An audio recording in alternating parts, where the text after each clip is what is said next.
మీ car కి best ceramic coating premier care Apexer car detailing studio for contact.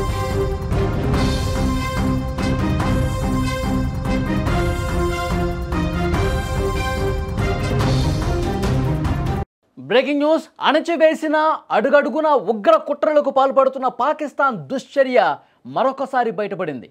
భారత రాజధాని ఢిల్లీలో పేలుళ్లు సృష్టించి అమాయక ప్రజల ప్రాణాలు తీసేందుకు పాక్ గడ్డపై నుంచే ఉగ్రవాదులకు శిక్షణ అందిస్తున్నట్లు తాజాగా ఢిల్లీ పేలుడు కేసు దర్యాప్తు తెలుస్తోంది.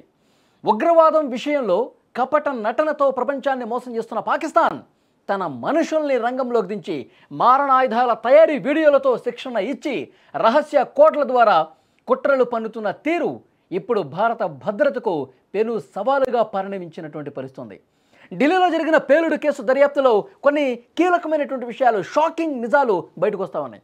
ఈ ఘటనకు సంబంధించి అరెస్ట్ అయిన నిందితుడు పాకిస్తాన్ నుంచి వచ్చిన వీడియోల ద్వారా బాంబు తయారీలో శిక్షణ పొందినట్లుగా దర్యాప్తు సంస్థలు గుర్తించాయి. ఉమర్ నబీకి ఏకంగా 42 బాంబు తయారీ వీడియోలు అందినట్లుగా దర్యాప్తులో తేలింది. ఈ వీడియోలను చూసి అతను బాంబులు తయారు చేయడంలో శిక్షణ పొందినట్టుగా తెలుస్తోంది. ఇప్పుడు ఢిల్లీలో కారులో బాంబులు పెట్టి పేల్చేశారు కదా, ఎలా పేల్చేశారు అంటే ఆ వీడియోలు చూసి పాకిస్తాన్ నుంచి హంజుల్లా అనే వ్యక్తి ఉమర్ నబీకి పాకిస్తాన్ నుంచి పంపించాడు. 42 వీడియోలు పంపించాడు. నిషేధిత ఉగ్రవాద సంస్థ జైషే మహమ్మద్ హ్యాండ్లర్ ఈ హంజుల్లా అనేవాడు. అతను 42 వీడియోలు పంపించాడంట. టెలిగ్రామ్ ద్వారా ఉగ్ర కుట్రలు నిందితులకు ఆ యాప్లో పూర్తిగా ఈ బాంబుల తయారీకి సంబంధించినటువంటి విషయాల గురించి కూడా మాట్లాడుకున్నట్టుగా తెలుస్తోంది.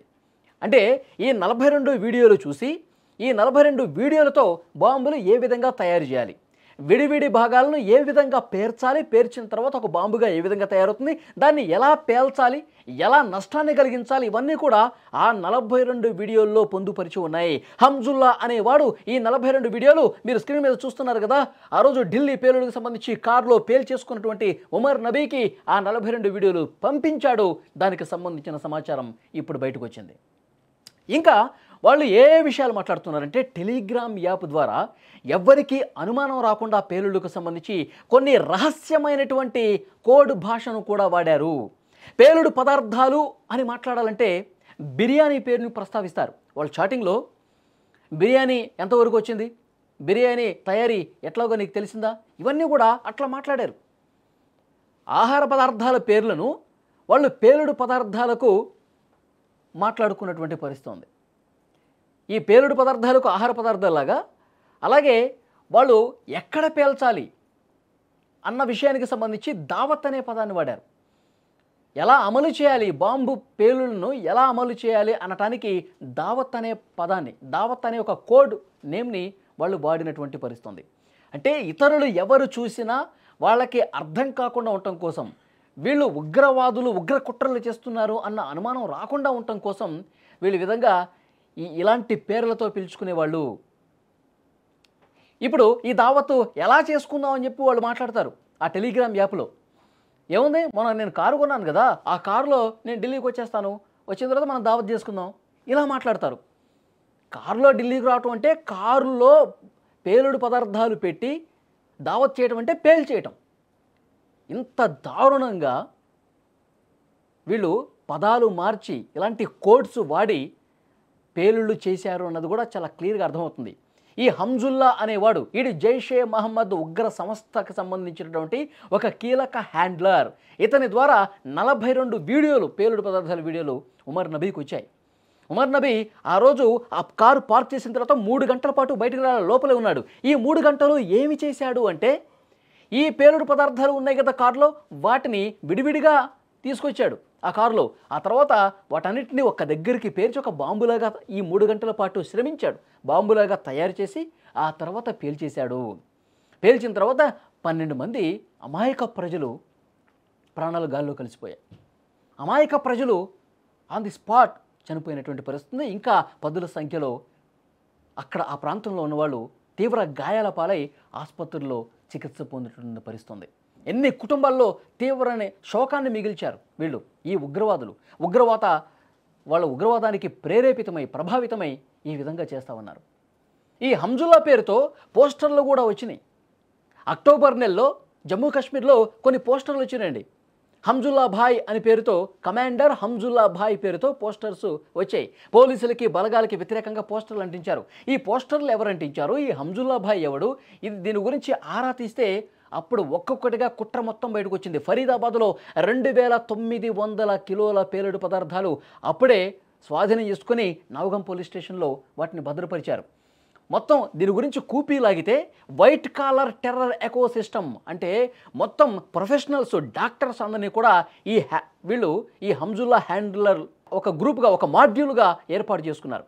అందరూ కూడా చదువుకున్న వాళ్ళే, డాక్టర్లే, ప్రొఫెసర్లే. అలాంటి వాళ్ళని ఒక మాడ్యూల్గా ఏర్పాటు చేసుకొని ఇంత పెద్ద స్థాయిలో కుట్రలకు పాల్పడినట్టుగా తెలుస్తుంది. ఇప్పుడు ఇంకొక కొత్త విషయం ఏమొస్తుందంటే 3 కార్లు వాళ్ళు ఒక 6 నెలల క్రితమే 3 కార్లు రెడీ చేసుకున్నారంట. ఆ కార్లకు సంబంధించిన కూడా డీటెయిల్స్ సేకరిస్తూ ఉన్నారు. కొన్ని సంవత్సరాలుగా పేలుళ్ళకి వీళ్ళు కుట్రపడుతూ ఉన్నారంట. 2022 సంవత్సరంలో ఇప్పుడు ఏదైతే మాడ్యూల్ ఉందో, డాక్టర్లను ఎవరైతే అరెస్ట్ చేశారో 2022లోనే టర్కీకి వెళ్ళారంట. ఆ టర్కీలో ఈ హంజుల్లా అనే హ్యాండ్లర్ కలిశాడు. అక్కడ వాళ్ళకి ఈ పేలుళ్ళు ఎట్లా చేయాలి, బాంబులు ఎట్లా తయారు చేయాలి, అక్కడ ఒక ట్రైనింగ్ సెషన్ నడిచిందంట. ఇవన్నీ కూడా ఎన్ఐఏ విచారణ చేస్తుంటే విస్తుగొలిపే విషయాలు బయటకు వస్తున్నాయి, షాకింగ్ విషయాలు బయటకు వస్తూ ఉన్నాయి. ఈ ఫరీదాబాద్లో పోలీసులు ఈ పేలుడు పదార్థాలు కనిపెట్టకపోయి ఉంటే, ఈ డాక్టర్స్ని అరెస్టు చేయకపోయి ఉంటే ఉమర్ నబీలాగా ఎంతమంది దాడులు చేసేవాళ్ళు. ఫరీదాబాద్లో, గురుగ్రామ్లో, న్యూఢిల్లీలో, ఇంకా మెట్రో సిటీస్ బెంగళూరు కావచ్చు, ముంబై కావచ్చు, హైదరాబాద్ కావచ్చు, ఇట్లా చాలా చోట్ల పేలుళ్లకు కుట్ర పన్నుతున్నట్టుగా తెలుస్తోంది. వీళ్ళు దొరికారు కాబట్టి సరిపోయింది. లేకపోతే పెద్ద స్థాయిలో వీళ్ళు దేశాన్ని అల్లకల్లోలం చేయడానికి ఒక ప్లాన్ గీసుకున్నట్టుగా తెలుస్తోంది. దీని వెనకాల ఫైనల్గా ఎవరున్నారంటే పాకిస్తాన్ ఉగ్రవాద సంస్థ జైషే మహమ్మద్ హ్యాండ్లర్స్ దీన్ని మొత్తం నడిపించినట్టుగా తెలుస్తోంది. మసూద్ అజర్ వెనక ఉండి ఈ మొత్తం తతంగాన్ని, భారతీయులు ప్రశాంతంగా ఉండకూడదు, భారతీయులు మొత్తం రక్తం ఏరులై పారాలని చెప్పి చూస్తూ ఉన్నాడు. ఈ జైషే మహమ్మద్ చీఫ్ మసూద్ అజర్ అనేవాడు భారత్ మీద ఈ విధమైనటువంటి పగతో రగిలిపోతూ ఉన్నాడు. వీడిని మొదటగా మట్టు పెడితే మొత్తం కూడా పరిస్థితి కంట్రోల్లోకి వస్తుంది.